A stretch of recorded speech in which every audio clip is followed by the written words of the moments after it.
Hello, my name is John Brink, and this is On the Brink, a podcast from Prince George, British Columbia. Beautiful Prince George, British Columbia. It's a beautiful fall day, cooling off a little bit. Snow, not too much yet, and we are downtown Prince George together with our special guest, a fellow by the name of Todd Doherty. And Todd is a good friend. I've known him for many, many years, but he is also the Member of Parliament. Yes. Todd, welcome to the guest. It's great to be here.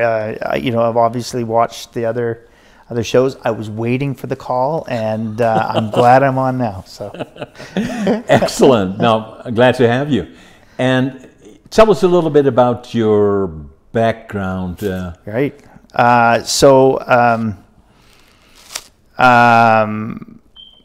25 years in aviation previous to putting my name in the hat to become an elected official. I always say that I fell backwards into aviation. Never ever dreamt that was going to be my career. Prior to that, and along at the same time. So where were you born? So I was. We want to go all the way back. All the way back. So I was born in Ashcroft. Ashcroft. And Ashcroft, we have a lot of people internationally watching us. That is in the southern interior, where we move into the coast. How far north of Vancouver?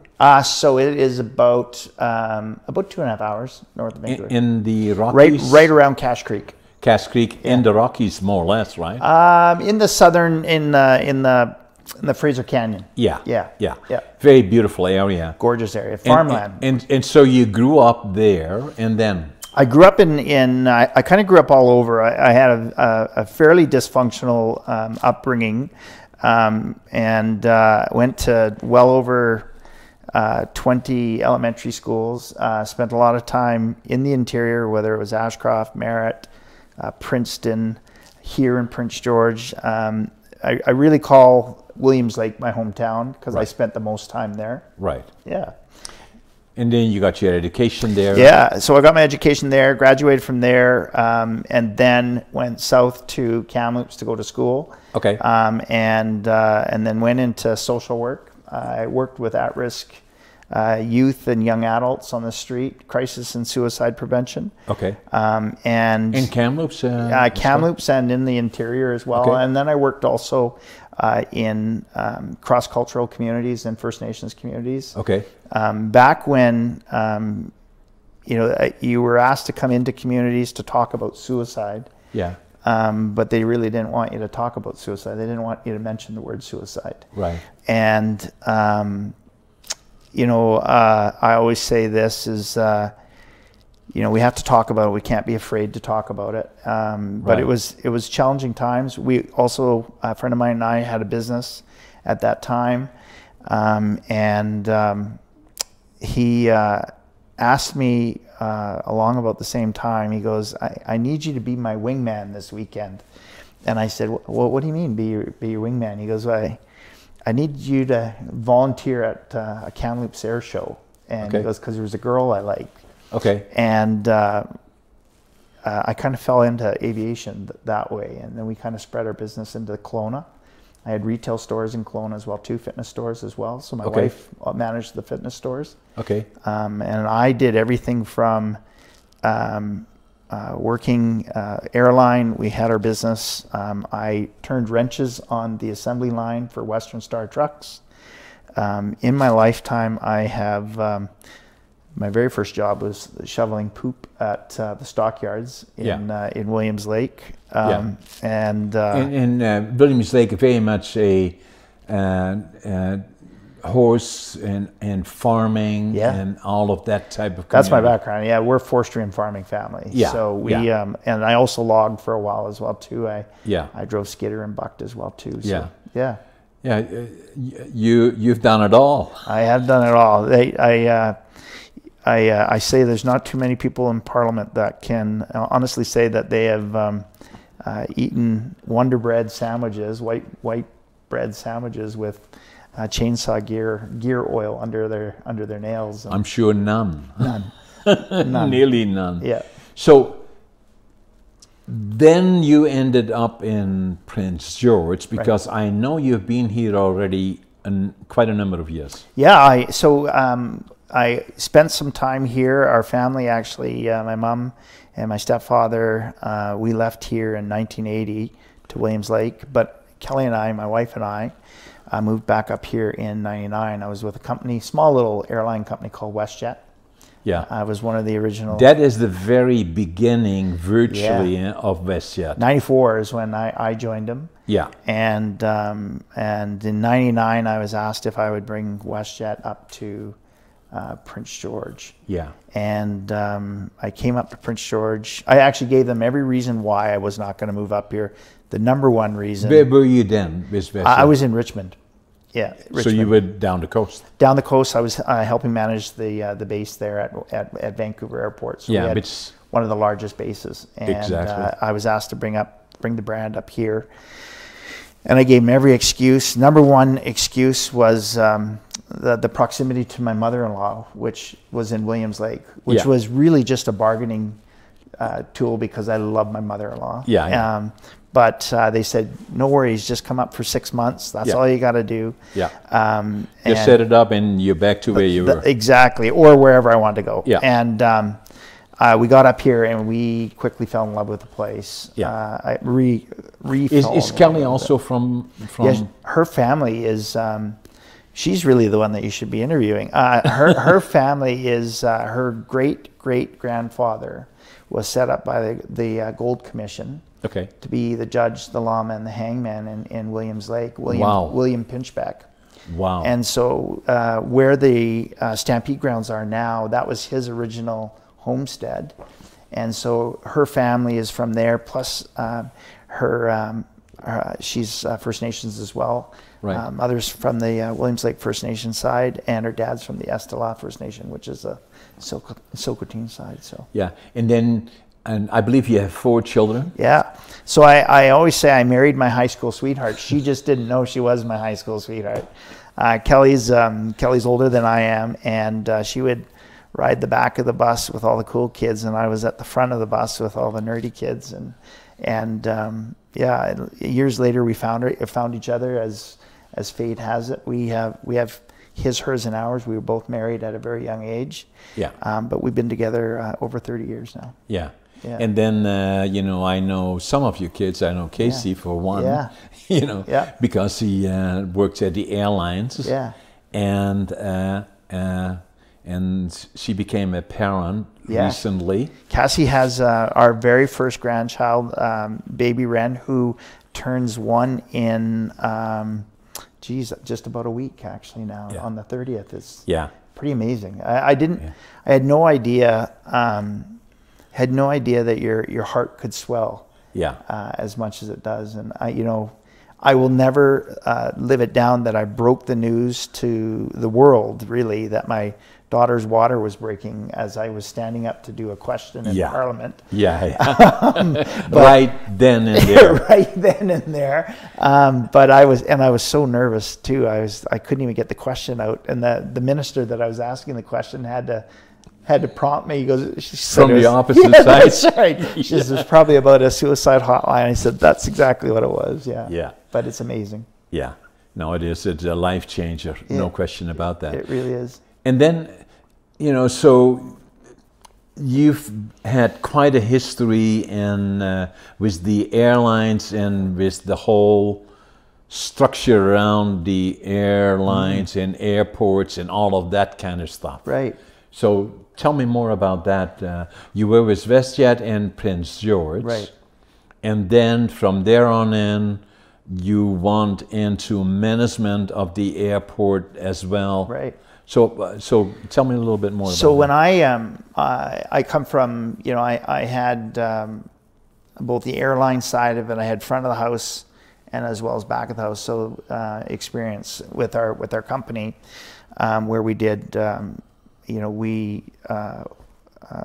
a charter airline came in like Allegro Airlines or Roots Airlines or, some of the U.S. carriers would come in, we would bid on those contracts to be able to do the baggage handling as well as the customer service on the front end. At the airport? Down in Kelowna. Okay. Kelowna. Yeah. And so we did that, and then I moved over to WestJet. And then came up here and I met a gentleman who you know as well too, Steve Hogue, who was the airport manager at the time. Yeah. And really just really fell in love with this guy as who he was and what he brought to our community. He understood aviation. He understood what it took to be much like you, to be part of a community. If you're running an organization in a community, yeah, you should truly be part of that community. Exactly. And this is what Steve was. And he had come to me and said, you know, if you'd ever wanted to, you know, expand your wings, you'd be great in the airport world. And so at that time, it was a Transport Canada airport. So yeah, he brought me over to and relatively small. Right? Very. It was just we were just a tiny Tier 3 airport, really, yeah, or Tier 2 airport, just with shuttle service, really. Yeah. And he said, "Here's what we want to do. Here's our dream." Yeah. So when was that? And that would have been in 2001. Yeah. So. 21 years ago, 20 years ago. Yeah, and so we really went to work building the business case about the opportunities that we have here. I spent a lot of time on the road meeting with air carriers and building the business case for us to transfer. At that time, the federal government was divesting themselves of all the national airports. Yeah. There was 22 airports that were part of the NAS airports, the National Airport Systems. Yeah. And Prince George happened to be the last airport to transfer. Yeah. And critical to the... Is there a reason for that? Yeah, I think, again, it was just one that the wisdom of the board at that time, they took their time to really, our airport authority board, to really invest and try to look at what we needed to do. Yeah. Look at the past airports that had transferred. Yeah. And really look at our key opportunities as an airport and how we could really truly serve not only Prince George, but our region. Right. You know, our catchment area is about 70% of the province. Yeah. If you look at Clinton, basically north. Exactly. We could offer direct services, and we still feel this to this day. We could offer direct services to Europe because of our strong European connections with our Germans and our Dutch connections. We're equidistant to Beijing as we are to Frankfurt. Yeah. So there's a strong opportunity for us for cargo. So as we move forward, we were Transport Canada, then we transferred to a local airport authority in 2004. Yeah. And we set forth a very aggressive business plan to redevelop the airport into something that I'm really quite proud of. You know, we took it from, you know, the bricks and mortar to something that is world class now, I believe. Yeah. For our size.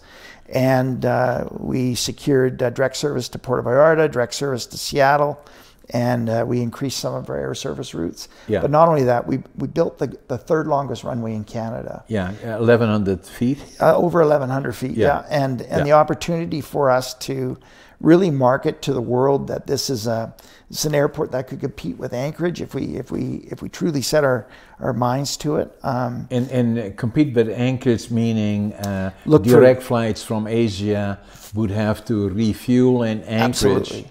But what you're saying is they could do it here. And but in order to do that, they needed at least 1,100 feet runway. Right. And the refueling, right? And you have that. We have that now. Yeah. The other thing that precipitated the longer runway is the aircraft that were coming out, the newer generation aircraft that were coming out, required longer and longer runways. It was easier for stopping and easier. Is that 747s or even some of the 737s that require, although they have the ability to the use ones they shorter. categorize as heavies. Right. Right. Yeah. Right. Okay. But it's easier on the aircraft if you have a longer runway. Yeah. For operational, even the smaller aircrafts. Exactly. So we built the runway. We extended the passenger terminals, and not only that, but we were the first airport post 9/11 to actually to bring CBSA, or Canada Border Services Agency, from the perimeter borders or major gateways into an interior or an inland terminal, which is what our airport was. Yeah, fairly significant, because that allows it to receive direct flights, either departing or arriving, right? Yeah. And then, there was some controversy a little while ago. I don't know the exact extent of it, but where some cutbacks by government was considering reducing the air traffic control from our tower, which would kind of bring it down several notches, and air traffic control could then happen from someplace else. Yeah, remote air traffic control, which and there are a number absolutely would devastate any opportunity that we have here for the opportunities for cargo or international traffic.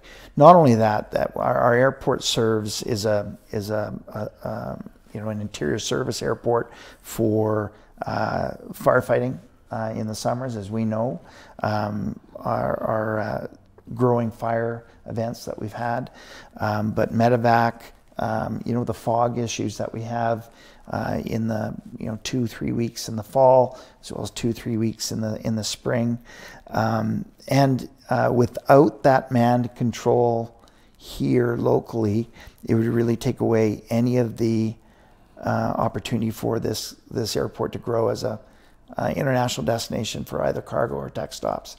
It's another part that I saw myself, and I'm a pilot and I'm quite involved in all these kinds of things. We made some calls about it and sent emails about it and saying you can't do that because this is critical for the region as such.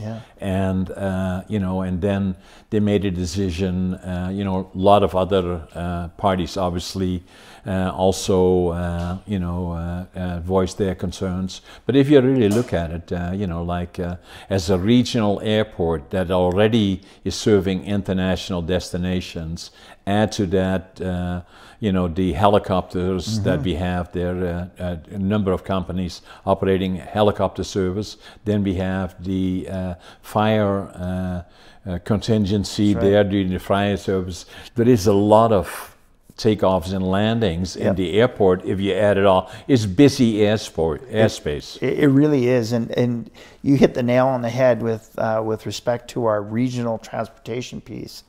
For a long period of time, we promoted the Northern Logistics Route, which is the greenest and fastest rail network into the U.S. Midwest, but also 4 days. 4 days.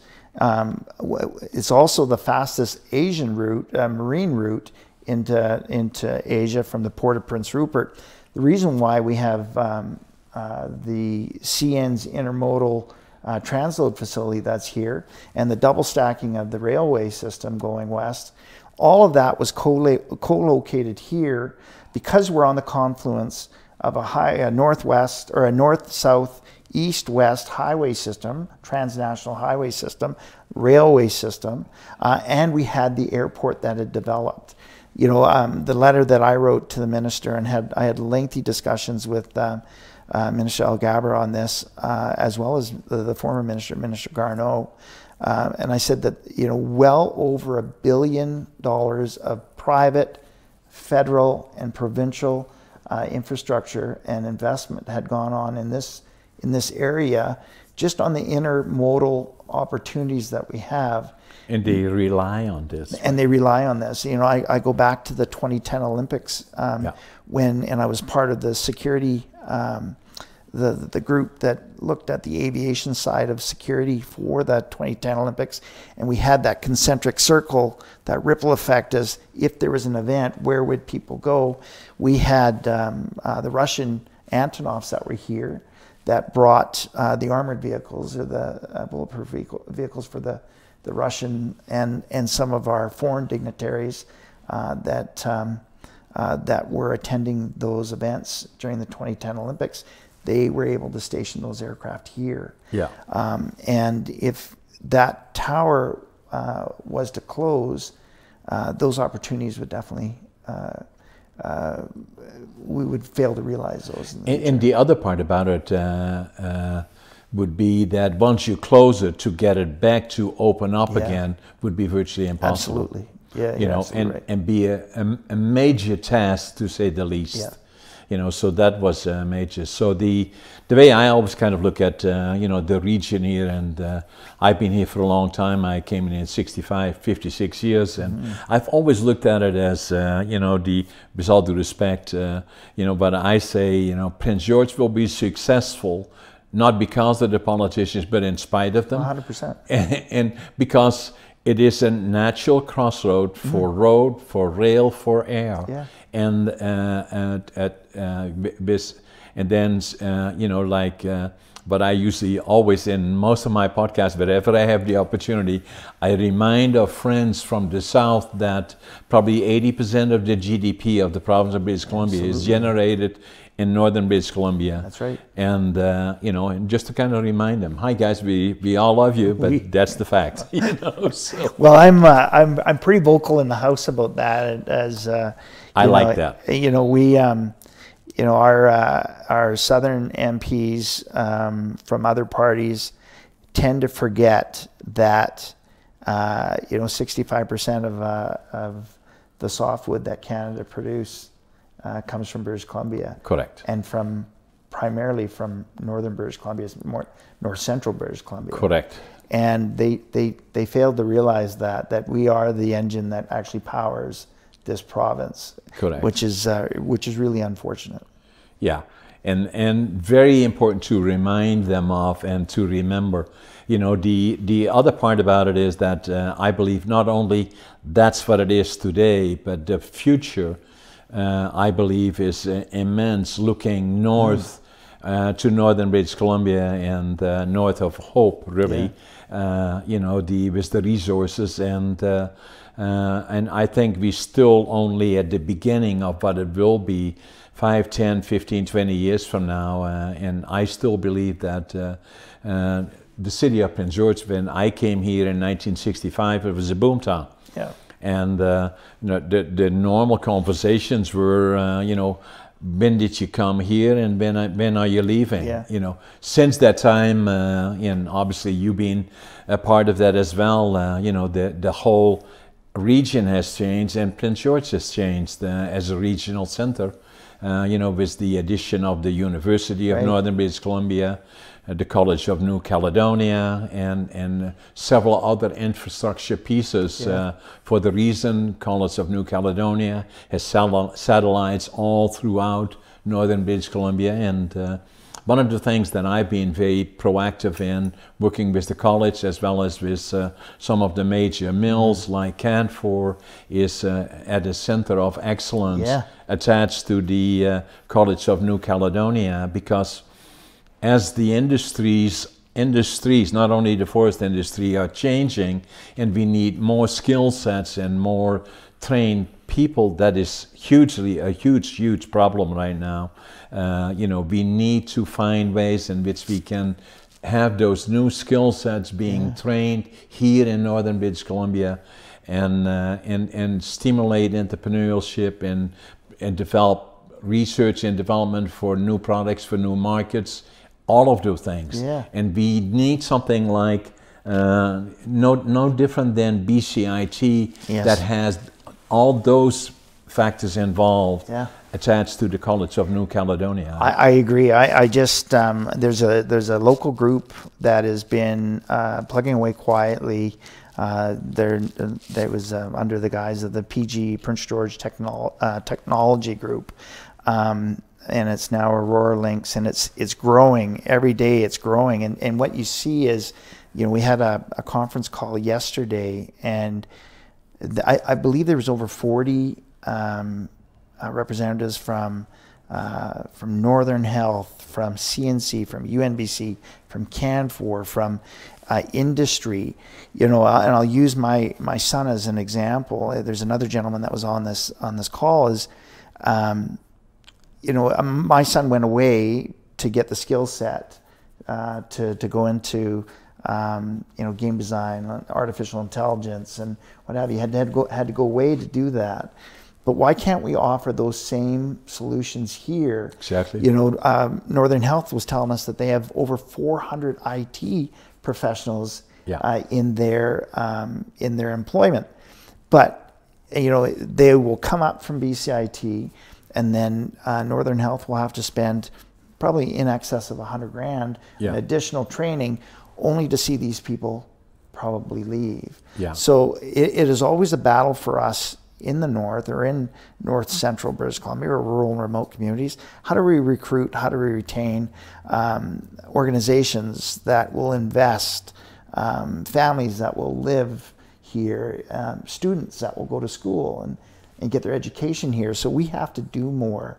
And so we are, I was really, really quite excited from where they have gone to where they are today, really trying to push for this center of excellence, as you said, from the trade side of it, but more into the technology side of it now, which that. I think just all goes hand in hand. And I said, why can't we, aircraft maintenance engineers, why can't we train them here? Exactly like that.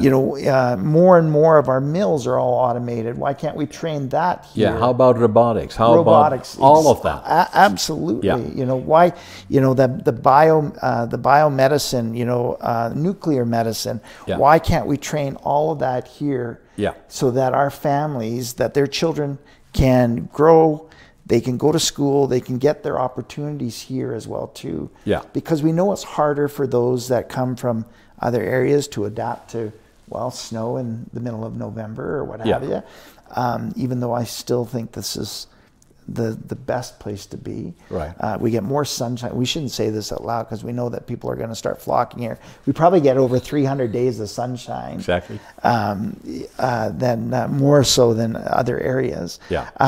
But we know that if our children leave, their parents are apt to leave as well too. Yeah. And we've seen that in some of our communities, is that we're getting that aging population and the children are going out and leaving. Yeah. Why can't we offer that same opportunity here? You're absolutely right, because we see that, I tell the story about our company, and we had, a month or so ago, we had, in our boardroom, we had about 6 different individuals sitting there kind of contemplating the strategic direction of the company. Every single one in that room, including me, having an honorary doctorate, was an alumni of the University of Northern British Columbia. Every single one of them. Amazing. And the same applies to the medical school here. Mm-hmm. How many of those doctors that finish there ending up staying in the community because of their choice? Yeah. And I believe the same would happen with the Center of Excellence that we must have, that will become the base for not only entrepreneurship, but developing new ideas, new products for new markets, and for the First Nations community as well. Absolutely. To help them in training on skill sets in entrepreneurship. Building that capacity here in the north. Exactly. Yeah. And we want to see, much more coming also from government, provincial and then federal, and I know you are one of the ones that is pushing all of this hard. Yeah, we're working hard at it. Yeah, as you are, I take my cues from those that have walked before me as well too. You're such a big champion of this community, and so it's hard not to be motivated by the push that we get from people like yourselves. Yeah, no, and that's what it is all about. I love this area. It has so immense amount of future, and I see the community 20 years from now probably will be 200,000 people in my mind. I hope so. No question. Yeah, I really, the building that's going on, the residential building that's going on is quite extraordinary, and again, as we get more and more of these services and opportunities located here, there's no reason why. The Spirit of the North is pushing for a cardiac care unit here. Yeah. We've got the cancer agency now located here. We've got a great university, great college. Yeah. And we've Center got of excellence a to center come. of excellence, and we're hoping with the PG Technology Group that we can do that and start training. You know, my son was just one of them. There was another gentleman that's on there that, you know, his son spent $30,000, went to the Vancouver Film School. Yeah. And then, you know, obviously because of COVID has come home, but these are people that can work anywhere. Yeah. And, you know, why not? Why Exactly. not here? What do you see, you know, since you spend so much time at the airport, what do you see there is likely, you know, because this will all grow rapidly. So I see an airport, you know, that, I don't know when they built the one that we have now, probably in the 70s or so. Well, the original airport outside of what we renovated in the 2000s, I think we started in 2004 or 6, I think is when we originally started the renovations. I think you're right. It was a step, they call them the STEP program. And I think the original construction was probably sometime in the 60s or 70s. So there, it has old bones, which are still good. Yeah, yeah. But there are still opportunities for us to, you know, once COVID is gone and we can rebuild the consumer confidence again, which I think is going to rebound quicker than we thought. We'll get those loads back up. Carriers will start to relook and revisit the routes. Yeah. We need to, you know, that Prince George Seattle route was tremendously successful. Yeah. For the short time that it was there. Our Prince George Puerto Vallarta flight was always very popular. Yeah. And so we need to expand on some of these opportunities to grow. We don't have Greyhound bus service in our area anymore. Yeah. So airlines now need to look again, go back to that model when we were first coming out with WestJet, is look at that Greyhound passenger or that person that would traditionally take that bus trip.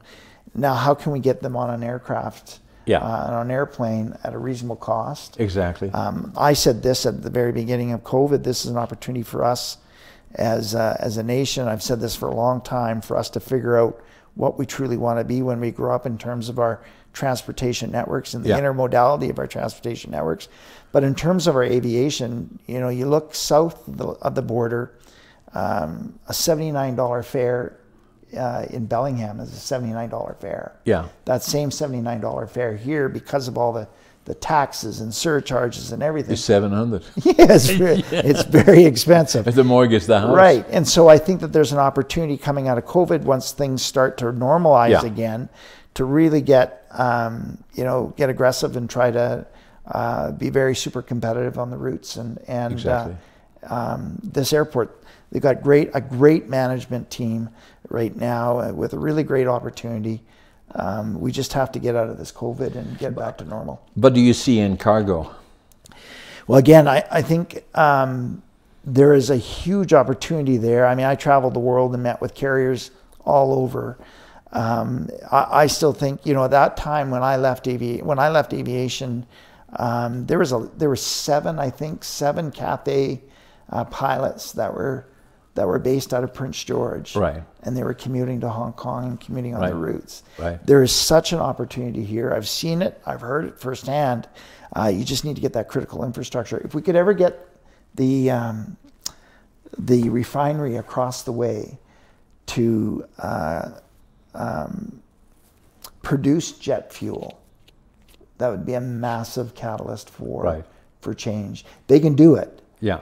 It's just that diesel is the high value commodity that they can produce. Yeah. Jet fuel, they can do it, but they have to have certain testing equipment.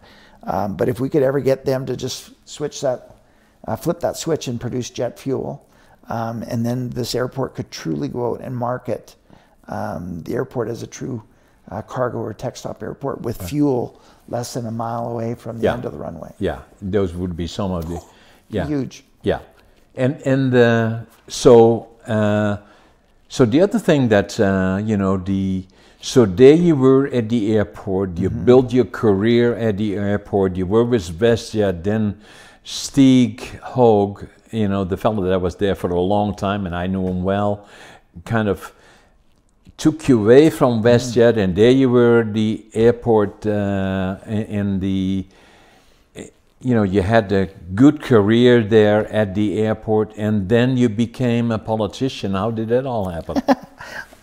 I don't know, actually. I'm not quite sure. You know, I was always involved in the community. I never anticipated going into politics ever. No.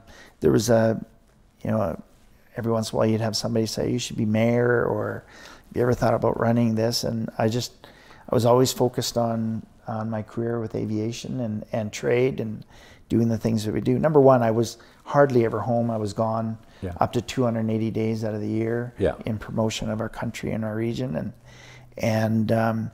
But in 2011, I was on the top floor of the Fairmont Dubai.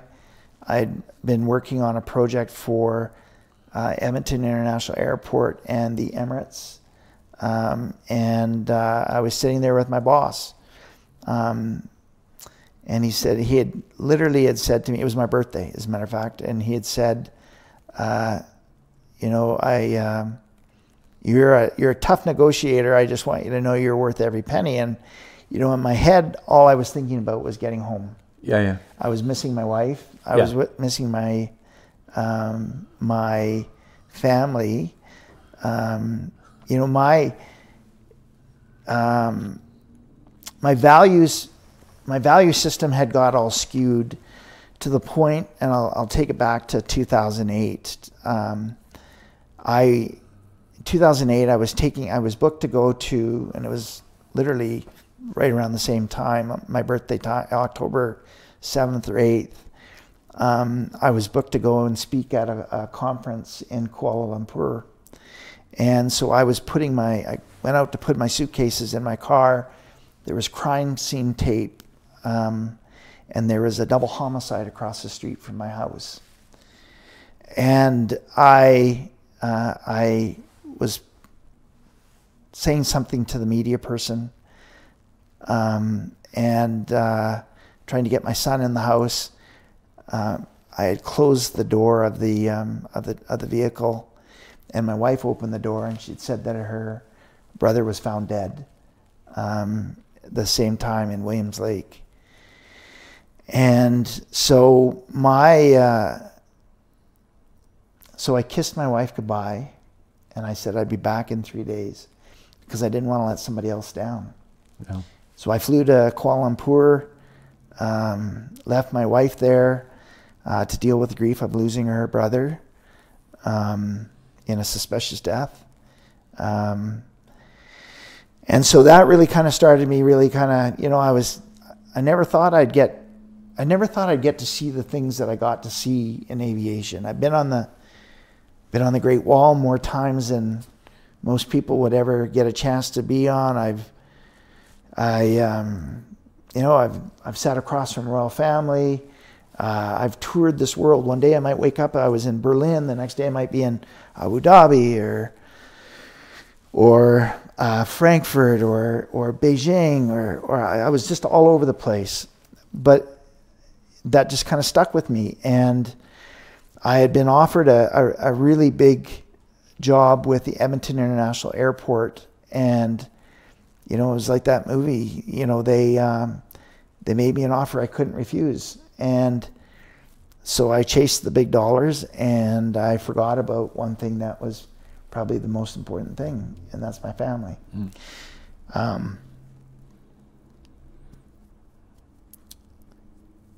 so as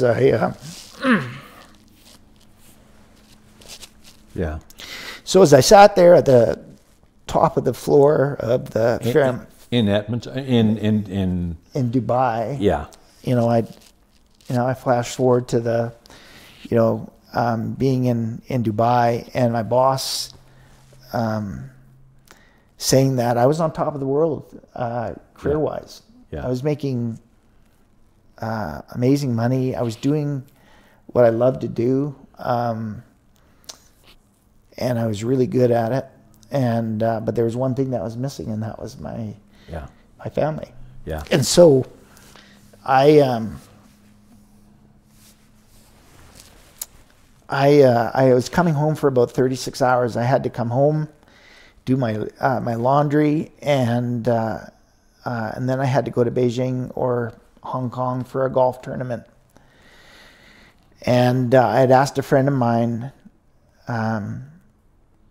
who was working with the 2015 Canada Winter Games. He was the chair. I said, listen, I need to come home.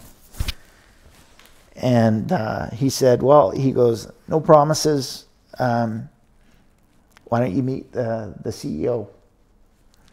And I said, okay. Well, he goes, when are you home? And I said, well, I fly home on Friday. I got to fly out Sunday morning to Hong Kong. And he goes, well, go have coffee with Stu, and we'll see what happens. But, you know, it's up to Stu. It's Stu's team. Yeah. And so I met with Stu, and that hour meeting went into probably 4, maybe 5. Yeah. And we drank way too much coffee.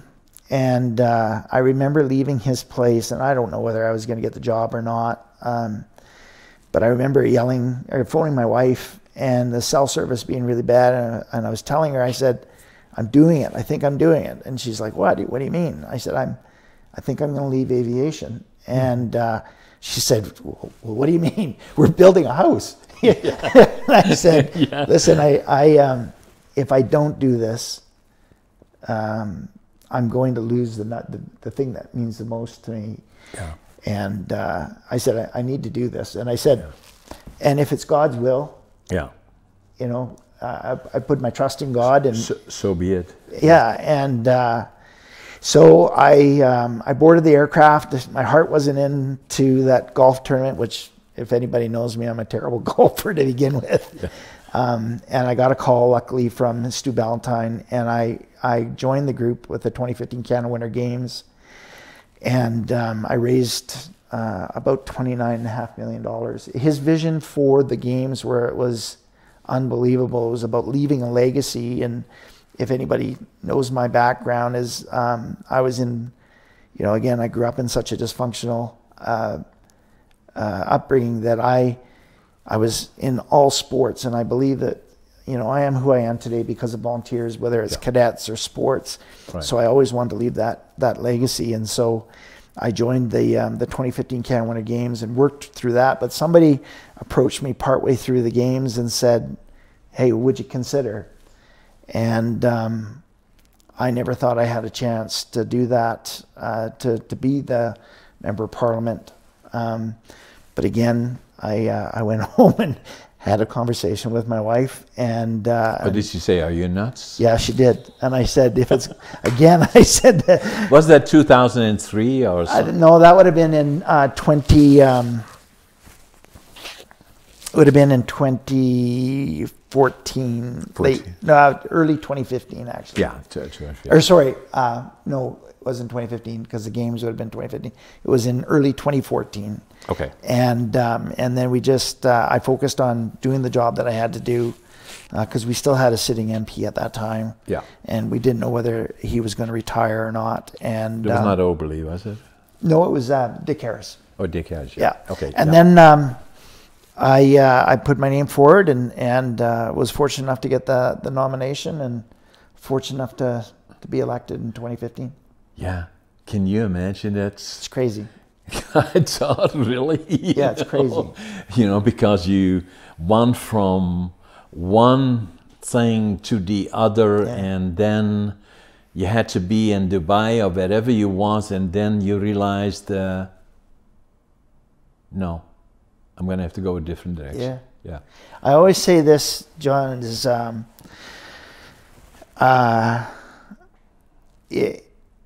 it was, you know, it had to be somebody's plan. As you know, I got elected in 2015, and when I got elected, I already had the framework for a piece of legislation to make Canada the first country in the world to develop a framework for to battle post-traumatic stress disorder, as it pertains to our veterans and our first responders.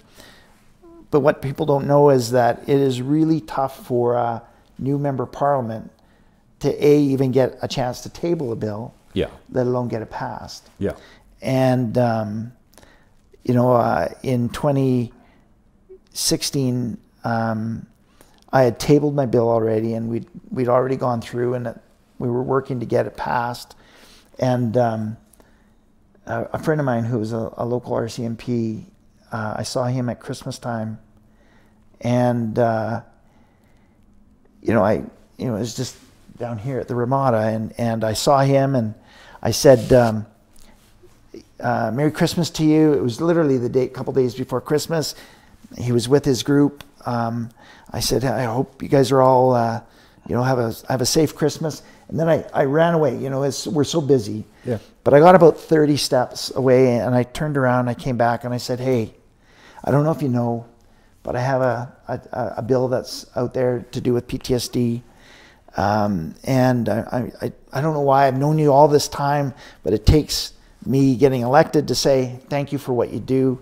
But I want you to have my coin. And I handed him my coin, and I just said, you know, I really appreciate you. And I said, if any of you want one of my coins, you know how to get a hold of me. And then I went on to my thing. And the next day, Kelly and I went to Hawaii, and when I got back, there was voicemail messages and text messages from this member, and so I finally phoned him, and I said, you know, what's going on? He goes, why did you do it? And I said, what do you mean? He said, why did you do it that day? Do you remember the last? I said, of course I remember the last time. He goes, you left, but you turned around and you came back and you gave me your coin. Why'd you do that?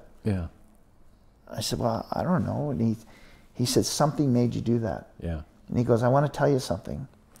He said, nobody knew this. Nobody would have known this. But I was saying goodbye to my team, and I was going to go home and kill myself. And he said, your coin changed it. I went and I told my wife what I'd been battling. And that day I went and got help. And he goes, I'm alive today because of that. And so I honestly, you know, when you go back and you think about things, you know, I shouldn't have, you know, I wasn't the first choice for the nomination, but I won it. You know, there's never a guarantee that you're ever going to get elected, but I got elected. I managed to get a low number. Even when I got my low number, Stephen Harper said, that is amazing that you got that number, because, you know, I can't remember what the number was, because most members of parliament never get that opportunity to get a bill through. And in 2018, we managed to get that bill passed. And so the day that it received royal assent, I'm traveling on the plane, and we're delayed coming home. And I get to Vancouver, and I had an event the next morning, and I'm rushing to the gate, and they said, we're sorry, Mr. Doherty, we can't make you on the plane. I said, listen, all I have is my bag. That's it. I said, I have to get on. There's an event that I have to be at. I said, that's it. I can make it. Like, please let me on this plane. And they said, okay. So I got on the plane, and no sooner had we just taken off, and I was kind of falling asleep, that there's a thud at the front of the plane. And a gentleman had collapsed. And so a friend of mine that was sitting next to me goes, do you know first aid? I said, yes. And so I kind of flew into action, and I did CPR on him, and we saved him. So, you know, I believe that there's always that plan, and things happen for a reason. Interesting, huh? Just like you coming here with $25 Yeah. and 47 cents in your pocket, and look at what you've been able to do. Yeah. And then the interesting part about it, Todd, is that the reason that I came here is because the Canadians liberated us. That's right. And I met that Canadian soldier. Amazing story. And then, right then, at 5 years old, I said, I'm going to go to Canada. I tried to go when I was 17, and then I won when I was 24. And then when I came, I couldn't speak the language, didn't know a soul, didn't have a job, was cleanup man, blah, blah, blah, all that kind of stuff. And then the first Canadian that invited me for dinner was Jerry Willmott. Crazy. And Jerry Willmott and his wife invited me, and I was nervous because I couldn't quite speak the language, and I didn't want to sound like, you know, that I didn't know what I was doing. And he said to me, we started talking about Holland. He knew about Holland. He was part of the Canadian Forces, and in fact, he was Captain Jerry Willmott, the captain in the schoolyard behind our house. Gave you the chocolate too, didn't he? Yes. Yeah. And gave us every morning bread with cheese and butter. Yeah. Jerry Willmott. And you know something else? Not far from here, we are less than probably a kilometer from here is my mill, downtown Prince George. On that footprint of that mill that is sitting there, the road is now called River Road, but it used to be called Planer Road because all the planer mills were there. That's right. The planer lumber, the sawmills were in the bush, the planer mill was there. Up to 1964, and I came in 1965, there was a mill precisely on the footprint where I am. There was a planer mill. That planer mill was owned by Captain Jerry Willmott. Unreal. Coincidence? Always happens for a reason. And I always say, and I put it in presentations that I do, I say I'm a realist. Yeah. How could this happen? Yeah. Go halfway around the world, you know. Yeah. So I'm with you in terms of everything happens for a reason. I agree. You know, so. Couldn't I? You know, this position has brought me closer to my faith, and has made me believe that there's a plan. There's always a plan. You see, the other thing that I find with you is that obviously I watch you, and you know, we are friends. We have known each other, but you know, you put everything into the job. I do. Yeah, and that makes a difference. You know, that's. But I always say, you know, to me, foundation pieces are attitude, avoid the negative. Passion, find something that you really love to do and become good at it, and then work ethic behind it, and then what follows is success.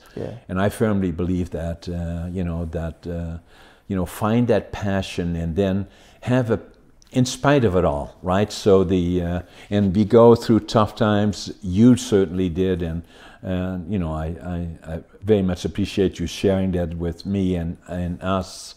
You know, that you know, the battles that you go through are tough, and you know, and things have been tough, but there is always things that you know, that you pull yourself up again, and believe in the positive. And obviously families are you know, are the anchor around you, and at the end of the day, that's what it all comes down to. Yeah, it really does. Yeah, I appreciate that. But a discussion. Amazing. Yeah. Thanks, Todd. Thank for you having you. Thank you for I everything. appreciate you. Yeah, Thank you. Too. Yeah, Thank you.